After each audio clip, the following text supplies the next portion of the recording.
Sir, Jaunpur के भूलनडी में sir धर्म परिवर्तन का मामला सामने आ रहा है। सर, क्या कार्रवाई की गई है सर अभी प्रधान की तरफ से?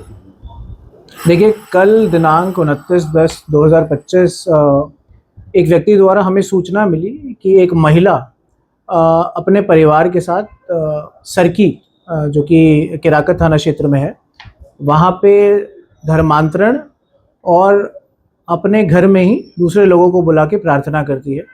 तत्काल पुलिस द्वारा इस सूचना का संज्ञान लिया गया, पुलिस द्वारा मुकदमा पंजीकृत किया गया और पुलिस की टीमें गठित की गई। जब उस महिला के घर पुलिस की टीम पहुंची तो पाया गया कि वह महिला और उसकी बेटी कुछ दो व्यक्ति अन्य के साथ प्रार्थना कर रही थी और धर्मांतरण करने की प्लानिंग कर रही थी।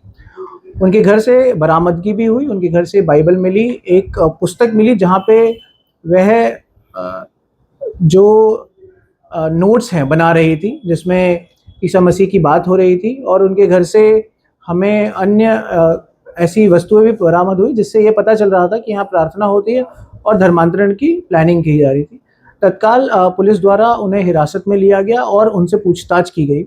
पूछताछ में पाया गया कि यह महिला और इस महिला की बेटी और अन्य दो व्यक्ति भुलंडी में एक व्यक्ति है जिनका नाम दुर्गा प्रसाद यादव है और उनकी बेटी, जिनको ये प्रीति दीदी बोलते थे, उनसे जुड़े थे लगभग 5 साल पहले। उसके बाद अप्रॉक्सीमेटली 2 साल पहले इनका वहाँ से संबंध ख़त्म हो गया था, क्योंकि आपको पता है कि उस टाइम बुलंडी में पुलिस द्वारा रेड मारी गई थी। और उसके बाद यह घर में ही प्रार्थना करने लगे और यह लोग जो दुर्गा प्रसाद यादव और ये प्रीति दीदी जिनको वो बोल रहे थे, उनकी यूट्यूब वीडियोस देखते थे और उनकी यूट्यूब वीडियोस की नोट्स बनाते थे और उन नोट्स को ही देखकर, उन नोट्स को ही पढ़कर यह दूसरे लोगों को भी इसके बारे में बताते थे। तो मिल के प्रार्थना करते थे और धर्मांतरण की प्लानिंग कर रहे थे। दुर्गा यादव इससे पहले भी पुलिस के शिकंजे में आया था। आखिर ये कैसे, ये जो पूरा उस एरिया में ही ये लोग काफी सक्रिय हैं सर, तो इस पे पुलिस के इस पे तत्काल हमारी टीमों द्वारा भुलंडी जाया गया और पाया गया दुर्गा प्रसाद यादव वहाँ पर नहीं है। मैं इसके बारे में ये भी बताना चाहूँगा, इससे पहले भी हमारी टीमें द्वारा दुर्गा प्रसाद यादव के घर पे पूछताछ करने के लिए गए थे, बट दुर्गा प्रसाद यादव यहाँ पे नहीं है।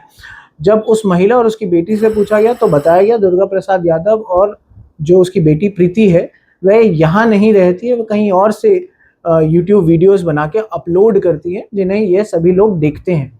तो अब हमारी टीम, जिसमें हम साइबर की भी हेल्प लेंगे, इस पे काम करा जाएगा और पता लगाया जाएगा उनकी लोकेशन। सर, कुल कितनी गिरफ्तारी हुई है? इस पूरे प्रकरण में टोटल 4 गिरफ्तारी हुई हैं, जिसमें एक महिला जो कि आंगनवाड़ी वर्कर है और उनकी बेटी गिरफ्तार हुई है। साथ ही में 2 अन्य व्यक्ति जो उसी गांव सरकी के ही रहने वाले हैं, उनको भी गिरफ्तार किया है, जो उनके घर में ही थे। धन्यवाद।